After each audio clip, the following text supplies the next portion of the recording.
ये देखा गया है। गाड़ीवान भी गाड़ी हाँकते समय कब गाता है? जब वो सुख में होता है।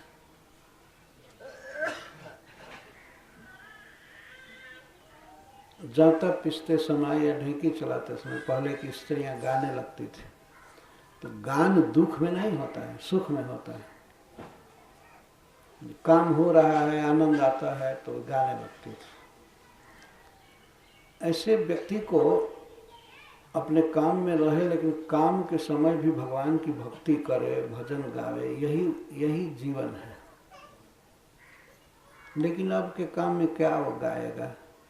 काम करना ही एक बहुत भारी काम है, परिश्रम है। कि उस परिश्रम में क्या गाएगा? या लड़के जाते हैं स्कूल तो रिक्शा पर गाते जाते हैं? नहीं गाते हैं। तो बस्ता का भार है, पढ़ना है, पहुंचना है, ये करना वो करना। ये कोई आनंद की लीला नहीं है, ये आनंद का काम है ही नहीं। तो गावे क्या? लेकिन गोप सब गा रहे थे, बांसुरी बजा रहे थे। बांसुरी जब आदमी तभी बजाएगा निश्चिंत हो। चकार से कोई नाचते थे। गोदोहन हो रहा है, कुछ लड़के नाचते हैं।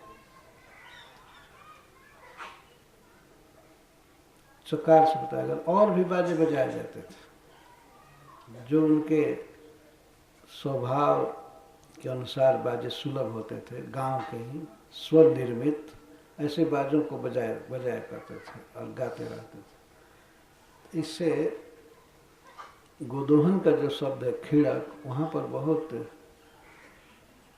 बहुत सुंदर आवाज निकलती थी। ये अर्थ अभिरवाम गायंत भीश्च कर्माणि शुभानि बल कृष्ण स्वलंकृता भी गोपी भी गोपश्च सुविराजित। और गोपियां संपूर्ण ब्रज में राम कृष्णयोः बल कृष्णयोः शुभानि कर्माणि गायन्ति भीश्च।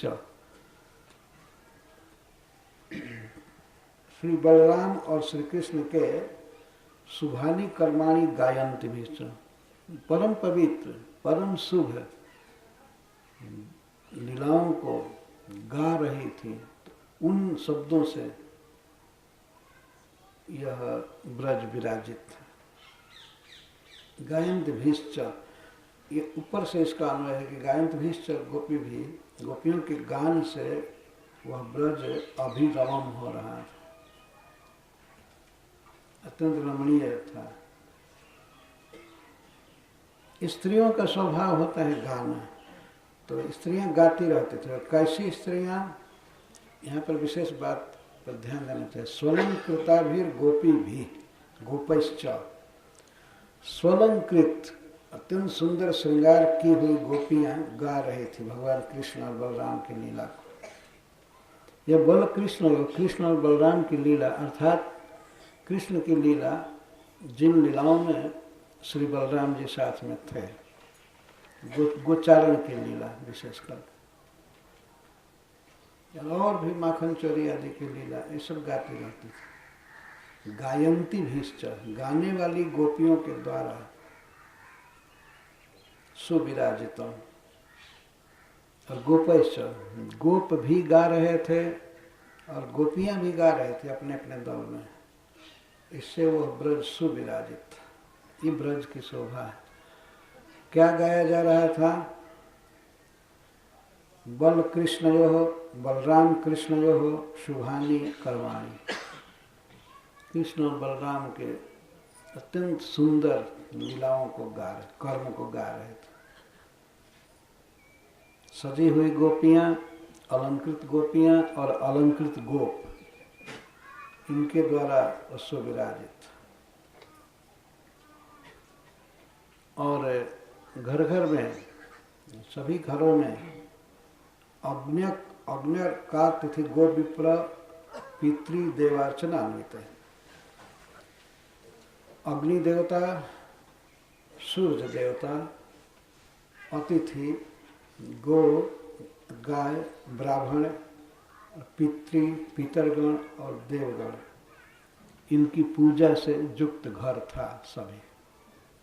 सभी घरों में भगवान सूर्य की पूजा की जा रही थी, अग्नि देवता की पूजा की जा रही थी। अग्नि देवता की पूजा का अर्थ है अग्नि में हवन किया जा रहा था जहाँ तहाँ, घर घर में। घर की इस तरह से शोभा होती है जिसमें अग्नि देवता की पूजा हो, भगवान सूर्य को जल देना, नमस्कार आदि, सूर्य के स्तोत्र का पाठ होगा, सभी घरों में हो रहा था। अग्नि अर्क अतिथि, और घर में आए हुए अतिथियों का स्वागत चल रहा था, उनका चरण धोना, उनके भोजन की व्यवस्था करना, अतिथि सेवा हो रही थी। और गौओं की पूजा, गौओं को की पूजा का यहाँ अर्थ है कि सभी गौएं चर करके आई थी, लेकिन फिर भी उनके लिए स्पेशल घास, खूंटी, ये सब व्यवस्था की जाती थी। गौओं की पूजा का यही अर्थ है। यानी ये केवल अर्थ नहीं कि गाय की आरती की जाए और बड़े गोभक्त लोग जुट करके खड़े होते हैं और गाय भूखी रहती है, ये पूजा नहीं है गाय की। गाय की पूजा का अर्थ है जवस देना, गवत देना, तो ये सब दिए जा रहे थे। गाय की पूजा का ये अर्थ। और विप्र, ब्राह्मण की पूजा, तो ब्राह्मण की पूजा में मुख्य चीज है उनको भोजन देना। पहले के ब्राह्मण भगवान के भजन में रहते थे, वेद पाठ आदि का उच्चारण करने में। प्रायः वे तपस्या में रहते थे, खाने पर उनका ध्यान उतना नहीं रहता था। इसीलिए तपस्या में लगे हुए ऐसे भक्त ब्राह्मण को कोई खिलावे तो महापुण्य होता था।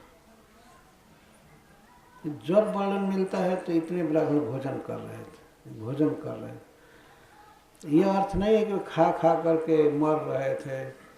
वास्तव में क्यों खिलाया जा रहा था? खिलाने वाले आखिर पूजा कर रहे हैं ना ब्राह्मण की। इतना ब्राह्मण के भोजन पर क्यों जोर दिया जाता था? इसलिए कि प्रायः वे निराहार रह करके भगवान के भजन में रहते थे, व्रत में रहते थे। तो ऐसे ब्राह्मणों को भोजन कराना अति पुण्य की बात है। तो ब्राह्मणों को भोजन आदि कराया जा रहा था, और भोजन के साथ चाव, दक्षिणा।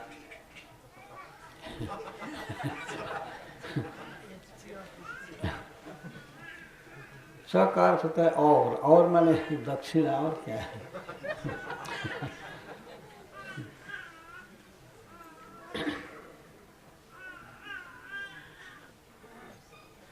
आगे धूप दीप च, वहां च का प्रयोग है।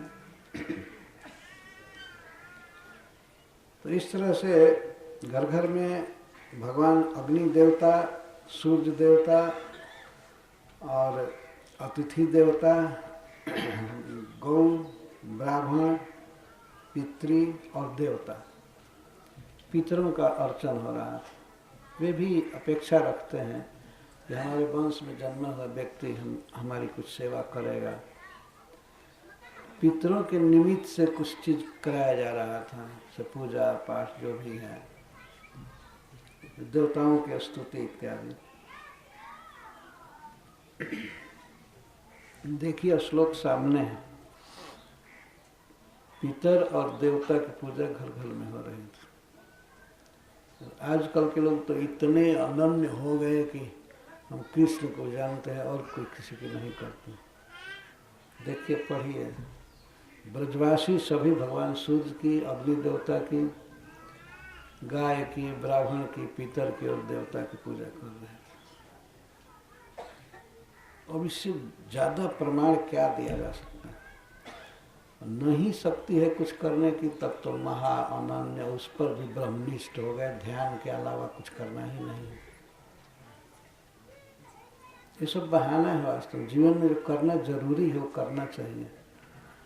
सबके साथ संबंध है, पितरों के साथ, देवताओं के साथ, भगवान सूर्य के साथ, जिनके दिव्य आलोक में, प्रकाश में हम लोग जीते हैं, काम करते हैं।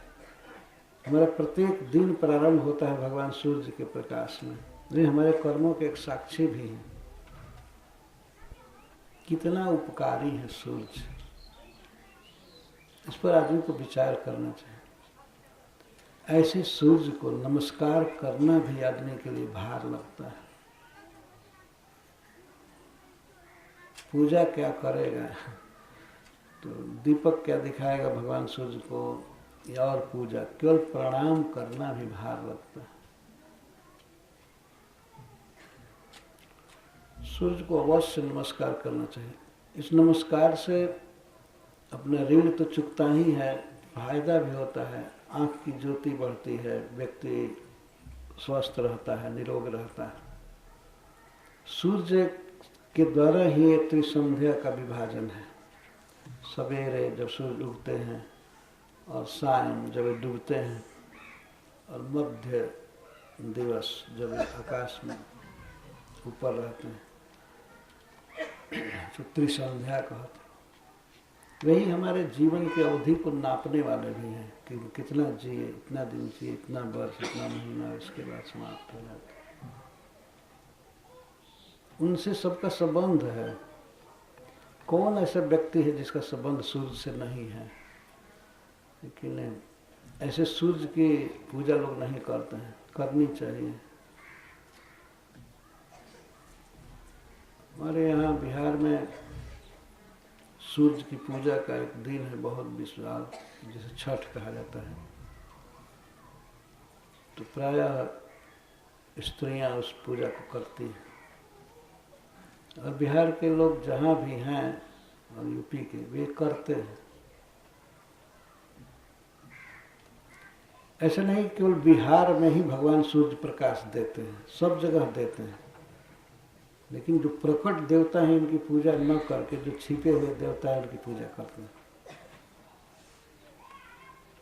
देखिए कितना अज्ञान है इस विषय में। बिहार को धन्यवाद है कि जहाँ लोग सूर्य के उपकार को समझते हैं, पूजा करते हैं। पर यह दैनिक पूजा होनी चाहिए, प्रतिदिन सूर्य भगवान को प्रणाम करना और जल देना, और भी दीपक, अगरबत्ती, फूल आदि अर्पण करना। ये वे सारे जगत को प्रकाश देते हैं, उनको किसी के द्वारा अर्पित प्रकाश की कोई जरूरत नहीं है। फिर भी दीपक दिखाने पर भगवान सूर्य मान लेते हैं कि हाँ ठीक है, हमको कुछ दे रहा है। दीपक की आवश्यकता दूसरे के लिए है ना, कि भाई जाइए भोर में उठकर कहीं ठोकर न लग जाए तो टार से जला देना, दीपक जला देना। सूर्य को क्या ठोकर लगेगा और क्या कमी है उनको प्रकाश की? फिर भी सूर्य को दीपक दिखाया जाता है और उस दीपक को अपनी पूजा मान लेते हैं। ये तो केवल भाव की बात है, भाव से ही देवता प्रसन्न हो जाता है। भगवान सूर्य, यदि भगवान श्री कृष्ण को क्या आवश्यकता है कि उनको बहुत भोग लगाया जाए, रत्न अर्पित की जाए, माला अर्पित की जाए, उससे क्या उनका होता है? लेकिन फिर भी वे इसको ग्रहण करते हैं। पत्रम पुष्पम फलम तोयम यो मे भक्त्या प्रयच्छति तदहम भक्ति उपहृतम अस्नामि प्रयतात्मा। भगवान कहते हैं मैं स्वीकार करता हूँ। तुच्छ चीजें हैं, लेकिन फिर भी भगवान भाव के भूखे हैं। भाव से कोई देता है तो उसको स्वीकार करते हैं, अपने श्रीमुख से कह रहे हैं। तो इसी प्रकार देवता भी, भगवान सूर्य, भगवान अग्निदेव, इनका सत्कार किया जाता है तो लोग स्वीकार करते हैं पूजा। तो ब्रज के घर घर में सूर्य, अग्नि, अतिथि, गाय, विप्र, पीतर और देवता की पूजा चल रही थी। पर कीर्तन किसका हो रहा था? बल कृष्णयो शुभानि कर्माणि। पूजा चाहे किसी की हो रही हो, लेकिन कीर्तन भगवान का होता था। इधर एक बहुत सुंदर बात गाते थे, चला सखी हरि कीर्तन गावे देवी के द्वार। हे सखी चलो, कहाँ चले? तो देवी के द्वार में, देवी द्वार, माता दुर्गा जी के मंदिर में चले। वहाँ जाकर क्या करेंगे? तो हरि कीर्तन गाएंगे, कृष्ण का जस गाएंगे। हरि माने कृष्ण, भगवान, भगवान का कीर्तन गाएंगे। घर में फुर्सत नहीं है, झंझट है, क्या क्या चिंता है, चलो भगवान के मंदिर में, दुर्गा जी के मंदिर में, शिव जी के मंदिर में भगवान का कीर्तन गाएंगे। ये तो प्रसिद्ध बात है ना, चला सखी हरि कीर्तन गावे देवी के द्वार।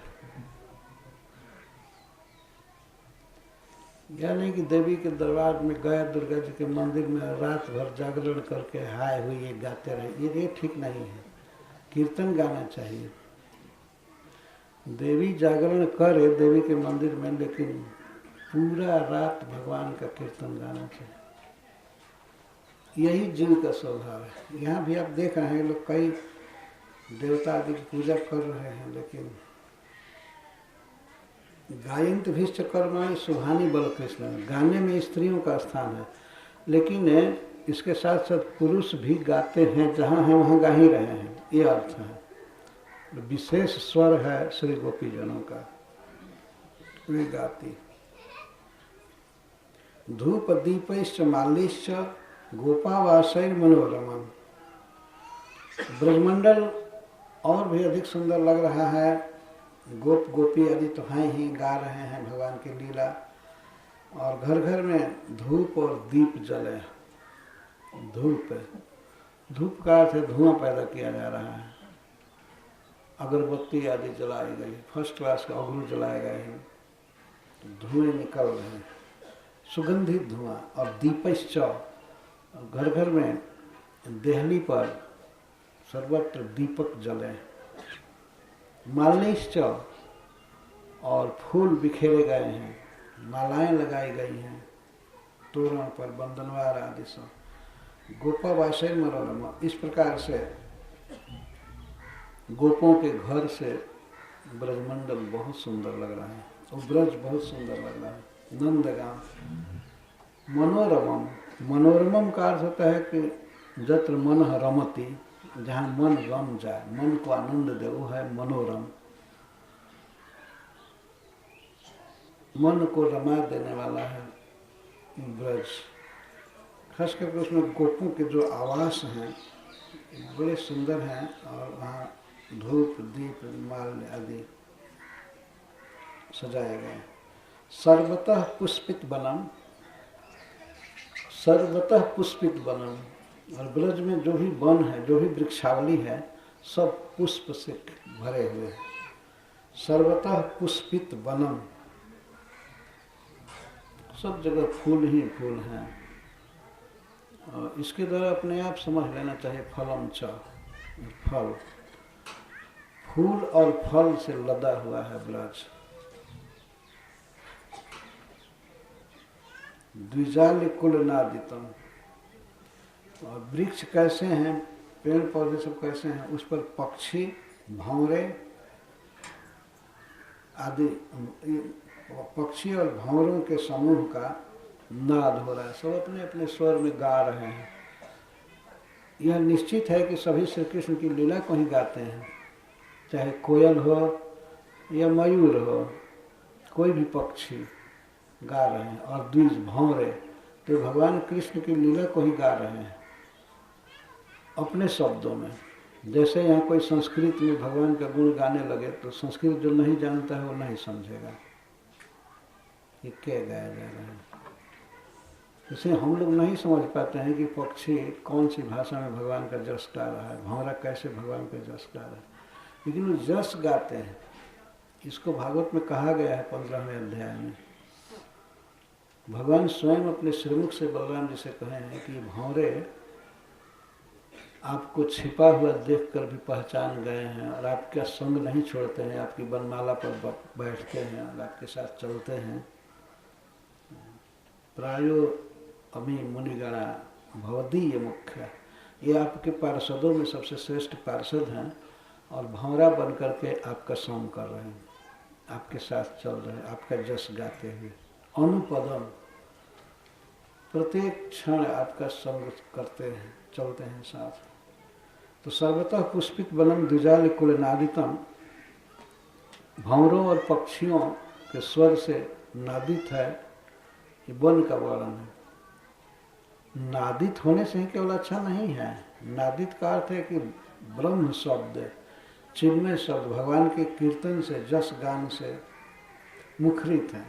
हंस कारणवा किरणे परम संदेश मंडितम, और ब्रज में बहुत सरोवर हैं नंदगांव के आसपास, जो वर्णन चल रहा है, तो सरोवरों से भरा हुआ है ब्रज।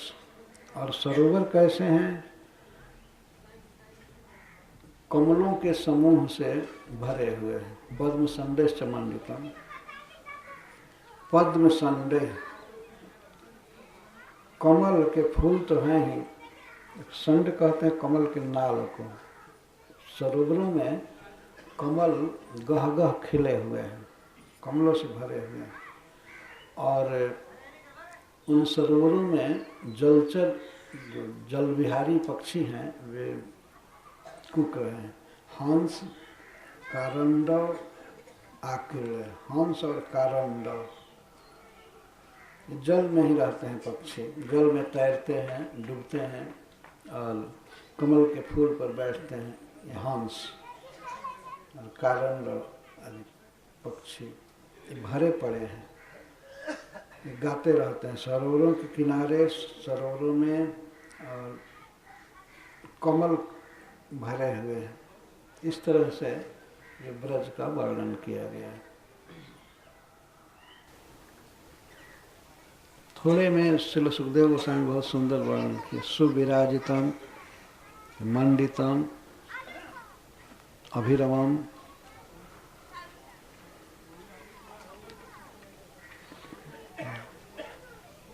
सुविराजितम, गोपावासर मनोरमम, पद्म संदेश मंडितम, मनोरम, मंडित, सुविराजित और नादित। ब्रज नादित है, वहाँ शब्द हैं लेकिन सारे शब्द भगवान के जस से भरे हैं। यही शब्द की शोभा है, और ऐसे शब्द से युक्त जो स्थान है वह मंडित धन्य है। ऐसे ब्रज में श्री उद्धव जी ने प्रवेश किया। तो नंद बाबा से उद्धव जी की भेंट। तमागतम समागम्य कृष्णस्यानुचरं प्रियं नंदः प्रीतः परिस्वज्य वासुदेव धियार्चयात्। तमागतम समागम्य, नंद महाराज ने देखा उद्धव जी को कि हमारे घर दरवाजे पर आ गए। दरवाजे मतलब बैठक, जहाँ पुरुष वर्ग बैठते हैं उसको बैठक कहते हैं। इधर हम लोग दलान कहते थे, लेकिन अब दलान का नामो निशान खत्म हो गया, अब सब स्त्री पुर ही बन गया, सब अंतःपुर ही बन गया। बाहरी कोई घर द्वार रहता नहीं। बाहरी कोई घर है तो वहाँ कोई बहुत वृद्ध व्यक्ति पड़े हैं और एक कुत्ते पड़े रहते हैं बस। कोई अतिथि आवे तो पता भी नहीं चलेगा कि कहाँ जाएं, और वहाँ रहिए तो दिन भर रह ही जाएंगे, कोई पूछने भी नहीं आएगा कि कौन है। अब सब रूप बदल गया, लेकिन हम लोग देखे हैं इतने सुंदर सुंदर बड़े बड़े दलान होते थे। वहाँ पर कोई अतिथि जाए या ब्राह्मण जाए तो उसका स्वागत होता था। इसे समझ सकते हैं कि वो नंद बैठक कितना भव्य रहा होगा। वहाँ पर जब उद्धव जी पहुँचे तो नंद बाबा ने देखा, पहचान लिया। जब मथुरा गए थे तो उस समय उद्धव जी को देखे थे, नाम भी जानते थे तो पहचान गए। और ये भी देखे कि कृष्ण का यही सखा है, कृष्ण के साथ निरंतर रहते थे, इसलिए कृष्णानुचरम कहा है। कृष्ण के साथ है सदा रहने वाला कृष्ण का अनुचर देखे तो बहुत प्रसन्न हो गए। उनको आगत जो आ गए तो नंद महाराज उनका स्वागत के समागम्य, सम आगम्य, उनके पास प्यार से आए। क्योंकि कृष्ण से अनुचरम, कृष्ण के अनुचर है उद्धव जी, इस कारण से नंद बाबा के वैसे प्रिय हैं जैसे कृष्ण प्रिय। तो अपने प्रिय उद्धव जी को आए हुए देखकर नंद प्रीतः, नंद बाबा प्रीतः परम सुखी हो गए। प्रसन्न हो गए, ये अर्थ, प्रसन्न हो गए और परिस्वज्य उनका आलिंगन किया। जैसे वो कृष्ण का आलिंगन करते हैं वैसे उद्धव जी का आलिंगन किए और वासुदेव धिया अर्चयत, और साक्षात भगवान विष्णु समझ करके उनका आदर किए। जैसे भगवान की पूजा करते हैं इस भाव से नंद महाराज ने कृष्णानुचर उद्धव जी की पूजा किया, सम्मान किया। अर्चयत,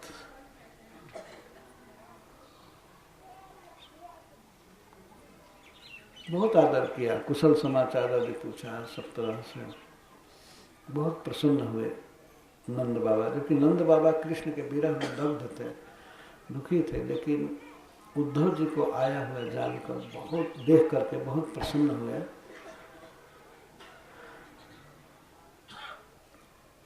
डूबते हुए व्यक्ति को जैसे कुछ आधार मिल जाए, तो उद्धव जी कृष्ण के अनुचर हैं, वे आए हैं, तो इससे ये भी अनुमान किया जा सकता है कि कृष्ण भी आएगा। यह कम से कम कृष्ण भेजा है तो याद तो किया है। इस बात को सोच करके नंद बाबा बहुत प्रसन्न हुए, उनकी पूजा की। यद्यपि नंद बाबा के घर में कई दिन से भोजन नहीं बना था। कृष्ण जब से व्रत छोड़ करके गए थे, नंद बाबा नहीं के बराबर खाए थे, खाते नहीं थे, घर में भोजन बनता ही नहीं था। किचन में, रसोई घर में सब मकड़ा जाल लगाए थे, कोई परिष्कार नहीं, सफाई नहीं, कुछ नहीं था। कभी भोजन बने रसोई गृह में तब ना उसकी सफाई हो, भोजन तो बनता ही नहीं था। लेकिन जब उद्धव जी आए तो नंद बाबा ने सोचा कि मथुरा से यहाँ आया है, इसे अवश्य भूख लगी होगी, तो उन्होंने परम अन्न से भोजन कराया। परमान्न कहते हैं दूध में चावल पकाया गया है। दूध में बहुत सुंदर चावल था, उसको पकाया गया, अर्थात केवल खीर बनाया गया। घर में तो दूध था ही और चावल उसी को पकाया गया। इसको परमान्न कहते हैं, परम अन्न, सबसे श्रेष्ठ भोजन यही है। जिस भोजन का संपर्क दूध से हो जाए, दही से हो जाए, घी से हो जाए, तब वो ठीक है। आज के युग में मनुष्यों का कितना दुर्भाग्य हो गया कि भोजन में इन सब चीज़ों का संपर्क होना असंभव सा होता जा रहा है। तो उद्धव जी को परम अन्न से परमान्नेन भोजित, भोजन कराया गया, भोजन कर लिए, संविष्टम, और इसके बाद वे लेटे। लेटने का अर्थ है सोए नहीं, ऐसे लेट गए। कशिपौ सुखम, कशिपौ सुंदर बेड था जिस पर कृष्ण सोते थे, उस पर उनका सखा सोया। सुंदर बेड पर, कशिप पर, पलंग पर लेटे, सुखम, सुख से। और जब गत श्रमम, उनका श्रम चला गया, पर पृच्छत पाद संवाहना, नंद बाबा ने अपने कुछ सेवकों को लगाया जो उद्धव जी का पाद संवाहन आदि किए। नंद बाबा आदि पैर छूते तो उद्धव जी ग्लानिस में गल जाते, हो जाते। ऐसे अगर पढ़ेंगे तो लगेगा कि नंद बाबा ने पाद संवाहन किया, मसाज किया, लेकिन यह बात नहीं। सेवकों द्वारा